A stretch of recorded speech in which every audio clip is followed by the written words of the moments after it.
Maybe I'll meet my best friend in the metaverse. Touchdown like an alien, trying to find a way I can stay in a new town. See a glass house with a stadium. Hi everyone, and welcome to the Omakase Show webinar series. We had quite a long break during winter, and I did a lot of fun things, but now we are finally back to our webinars, and we have an amazing guest here. But before we start, I just wanted to remind you that you can always support our show, and it is highly appreciated. You just go to our profile on X, which is the Omakase Show, and you can send donation in Ethereum. And so today we have a really special guest, an artist that I enjoy a lot, that I met just this October in London, Cem. Hi Cem, thank you so much for joining us today. Can you just tell us a little bit about yourself? I am Cem. My name's spelled C-E-M. Everybody call me Cem or Sam, but it's Cem. I always tell this to everyone in every meeting, in every speech, in every just to let you know that it's written C-E-M, but it's spelled Cem. So my name is Cem, and I'm a digital artist based in London. I'm also an art director for a very long time, which is like almost 15 years now. Yes, I am old because I'm in the industry for a very long time, and then I started really late comparing with other art directors.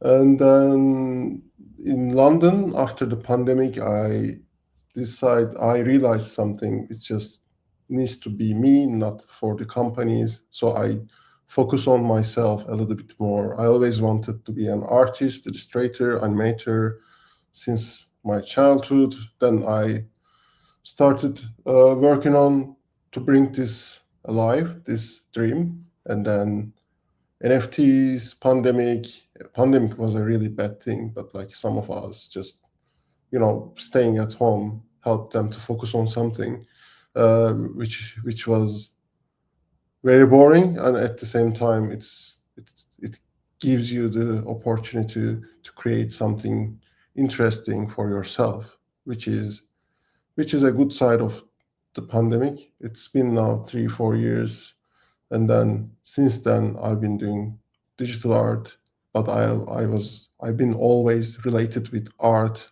direction, with the other artists. I always work with them, and then in advertising, I always use my art as well, like as an asset, and then I find myself doing it for myself at the end. That's me. I'm a Turkish artist. Live in London, and then it's been 9 years now since I moved in here. I did some interesting solo shows, like in Frameness first, and then second last year in January. In this times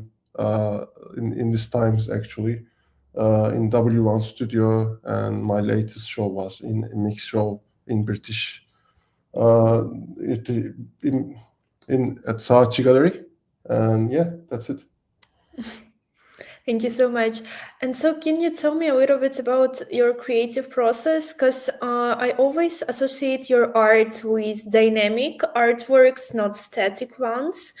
And is this true? And in general, why do you prefer dynamic over statics, if you actually prefer it? This art is a representation of my mind, basically. It's not different than this. In my mind, I always think it's confusing. It is very chaotic, and try to find the calmness. The part of the calmness. I love dynamic stuff like animations, this kind of stuff, since my childhood. But this is only a representation of thinking style, all my mind, and then it's chaos in my mind, and then there is always the soothing part of it, which is very important. So there is always the peace in the chaos, you can, if you can find it. So my art kind of like in this approach. Thank you so much. And if we also go back to art that was showcased at W1 Curates, Yep. you have specific cover choices. Can you elaborate on this a little bit more? So this was called Alienated. This exhibition called was Alienated. I started with the concept of being lonely in a city, London, which most of us who immigrates can relate, because even though I came here for job purposes, I'm an immigrant. When you think about it, come to London and feel alone, working with different people you never met, trying to start like set up a life for yourself, and it's all about being in a very big world, which is actually very small, very lonely, and trying to find your way. So when I first came to London, I felt very lonely, and then I didn't know how to actually survive. I had a transformation, as I said, like the art is the biggest helper that in this transformation. Uh, I have been an art director, but this is different. This is basically helping your mental health, and then improve yourself with art. And then the concept was like being lonely in London, which I created this the same concept in similar kind of like color scheme, and then similar art direction. Um, and then I also work with a musician, Olivier. He's a great person. He helped me to create this background music, and then I created this great immersive experience. And then it is like the duration was 20 minutes. It was great, and I had great responses from the people, from the owner, from the audience. It's the first time I've been in uh, W1 a lot of times in the parties and everything. The the guy who worked there like told me it's the first time people started watching the show, like, and then it's the first time people started watching every wall carefully, which was the one of the best feedback to me, comment to me for my art, which is good. Then that I because it was a party, there was drinks, there was music, but people mostly focus on the art. This time they watched it, which is what I'm trying to do, make them people see, understand, and watch it, and then ask questions about my art. I feel like everyone can just relate to this topic of loneliness that you're trying to convey. And on this point about being an immigrant, feeling lonely when you just moved to London, can you tell me about this sculpture that is called Making Friends? Is this kind of connected to this experience of? Um, Definitely. Definitely. It's sorry, finish your question. no. I think that's it. Yeah, definitely. This piece is created by another 2D animation. So the idea was we all see each other. We are looking at each other's faces, each other's eye, trying to contact, trying to communicate, and then we are in digital world, trying to convey this communication into digital world. But most of the time, it doesn't really work. We don't know who we are. We don't know, I have no idea who is the person in front of me trying to I'm trying to contact, and which is really difficult. That's the what I'm trying to say here, like, hoodies. I'm using hoodies as a, if you go down on the website, there are like, more detail. I'm using these hoodies as just, as a carrier of this communication tool. This LED bubble, LED tubes are just showing how the communication goes. Like, because the communication starts in a peaceful way, place, and then it ends up in a very chaotic place, because that's how it works in our communications in digital world, in real world. And this is it. It's just endless looping. I'm very obsessed with loops. I do. That's why I create GIFs, and then I create perfect loops, try to create perfect loops, and then make them, because we are in a world that loops all the time. It's just rotating and rotating and rotating, and we live in there, and then we mostly live in the same life, like the same moment, same day, every day. It's just tiny bit of differences. That's why I try to create in this art piece. Thank you so much for sharing. And so if we go to another digital sculpture for British Art Fair, which is called Rain on Me. Can you also elaborate on this one? I feel like I really enjoyed watching this one. I've never saw it physically, but it just looks awesome, even from the screen. Again, this is another thing. So we also communicate with ourselves. The problem is not always the other people. Sometimes it's you, right? It starts with you, the communication. You ask yourself questions, some inner voices asking, you are doing right, you are doing wrong. It criticizes you, it gives you feedback, and then you never know the feedback is coming from the right inner voice.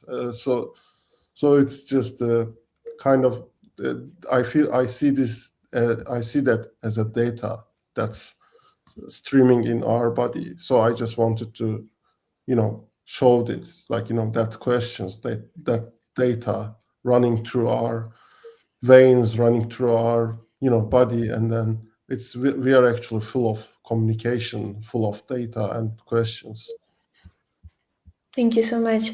And so, if we're talking about growing up and being Turkish artist, do you feel like so I've been in Istanbul and I took a lot of excursions there, and I feel like they have like Turkey has their own really vibrant, really different visual identity. Do you feel like being Turkish, you incorporate this in your artworks, and in general, is there any intersection there? Of course it does. It's different than here. We can call London as a North European city, but it's like a multicultural city anyway. It's like the world city, one of the world cities, like New York, London. But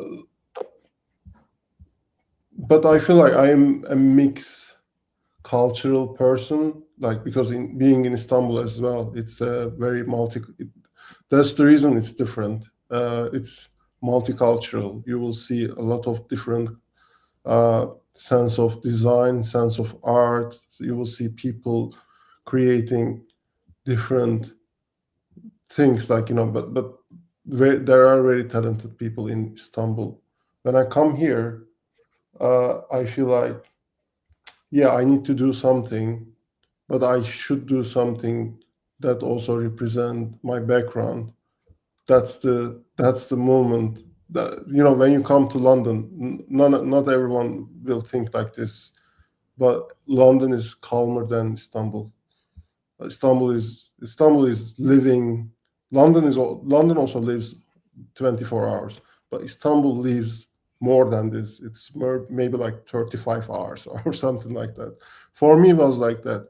But London is more calmer. It has like more village vibes when you compare to Istanbul. So I think you can already see the whole voices coming from Istanbul in my art, like from Turkey, which was the chaotic and another chaotic uh, time of my life. And then I came here. It's now calmer, but I still try to represent Istanbul, Turkey in my art in a way. Thank you so It's much. not. It's not like traditional something, but it is like more personal point of view, not like it's not like a carpet design kind of this thing. It's just a state of mind kind of thing. Mm-hmm. Okay. And so, having this point in your life and going from art director to kind of like self-employed artist, and I feel like I done a lot of interviews here, and a lot of artists told me that they had this like point in their lives, and where they had to switch to being full-time artist in a way.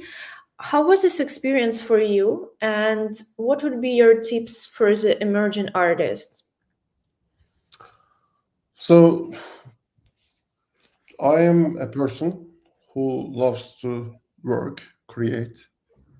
So I never had a problem working in two jobs.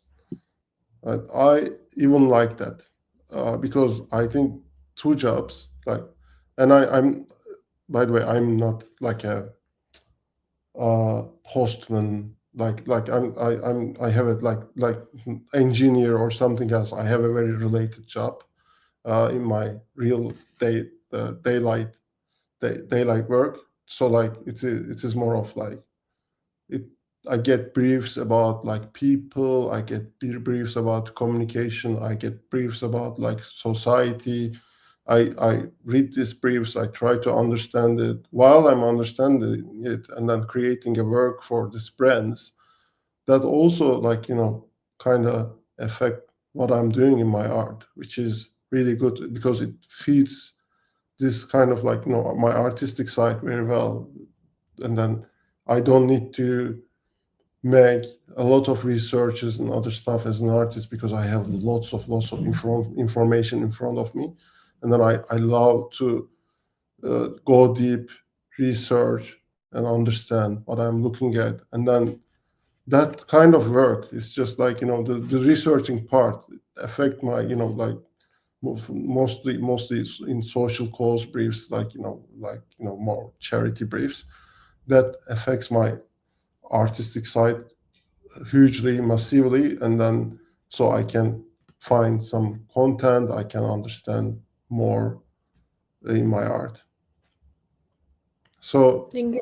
what I would say, I love working in two jobs. I would never say I just want to only be an artist because I know I am being an artist is just a lifestyle.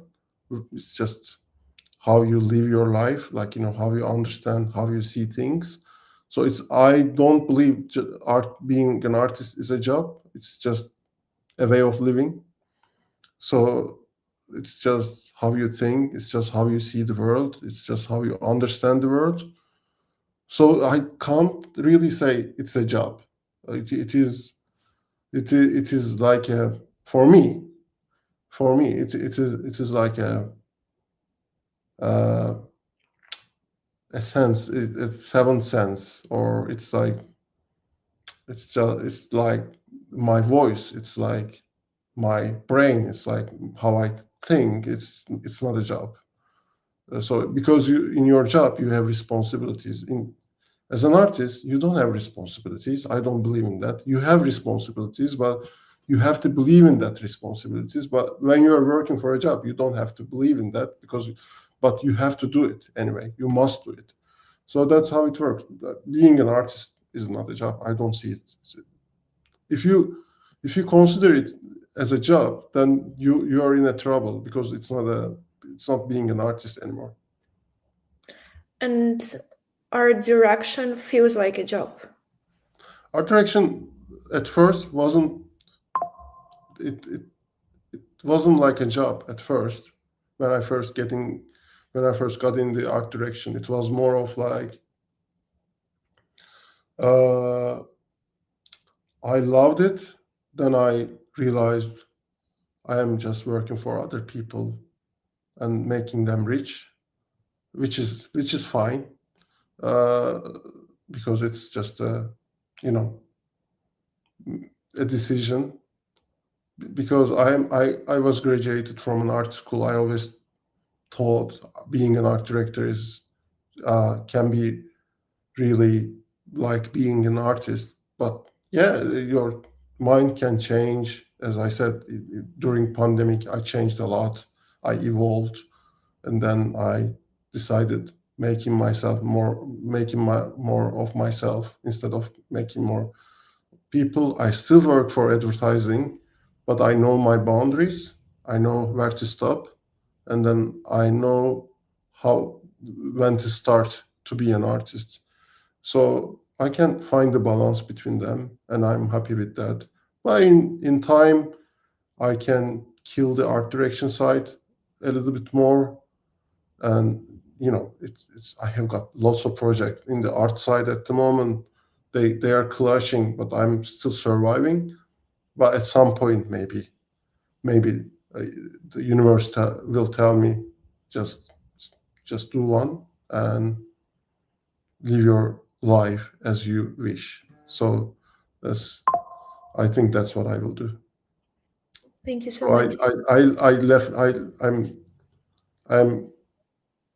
I am living with an ease. I'm not, forcing myself to do anything. It's just I just left it to the whole stream. That makes sense. Okay. And uh, if we're talking about artwork creation, what You is, ask me if I have a what was it? I think, Uh, like tips for the emerging artists? uh, I always tell this to people. I don't have a tip for any emerging artist because I am they're emerging. I think I am also emerging anyway. Uh, I don't know what's emerging. It's a funny concept. We are emerging. Yes, I don't have tip to the young people if they don't ask me specifically, uh, about a project or something. It's I can give feedback about something, but like in general, it's giving a tip. I think it's not helpful for anyone uh, because it's their life, it's their dynamics, it's their kind of like they know what are the boundaries in their life or like what can they go further. So I would only say like try to do your best, and I mean envision the best all the time, but life is not always the best. So life won't give you the best opportunities for you, but then you need to create those opportunities for yourself in at some point. So that's what I would say. I definitely see your point. Okay.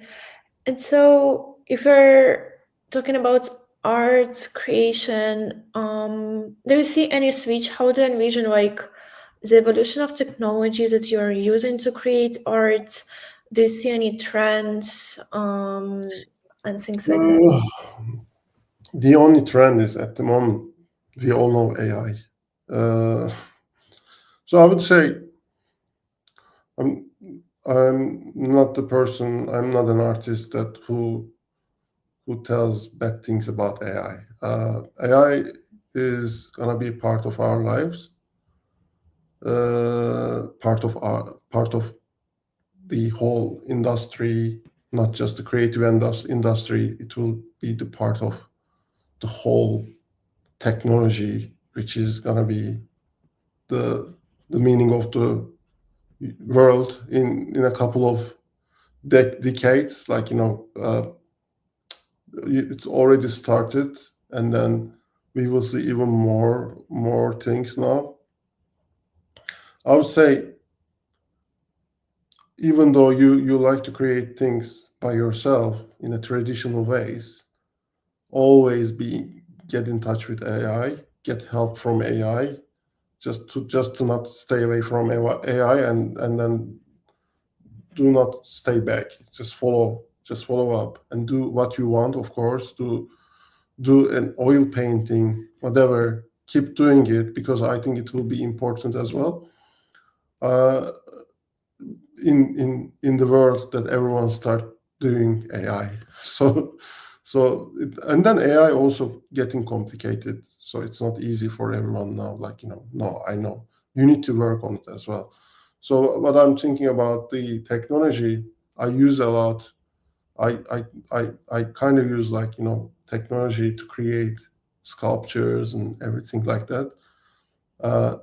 It's not created by AI, of course, but I always, open AI like on a tab on my website, like on my browser, and then I'm always asking questions. I always having conversations with AI, and then I also create imagery all the time to keep myself like, fed up, like fed by AI, like, it's more, it's getting some more interesting data from AI thinking, which we learn how to speak with the machines, or machines learn how to speak with human, which is great. So keep speaking with them. Do not, do not stop talking with them, which is really important, I think. So I think that's what I'm thinking about technology. Okay, and so final question of this webinar would be, what are you working on right now? Any upcoming projects that you can share with us? Yes, I'm working on a big project for London's biggest immersive space. I'm not going to tell it now. It's ongoing. It's an ongoing project. The other thing I'm working on is a generative art project that I'm working with a really nice developer, Matthew Saramet.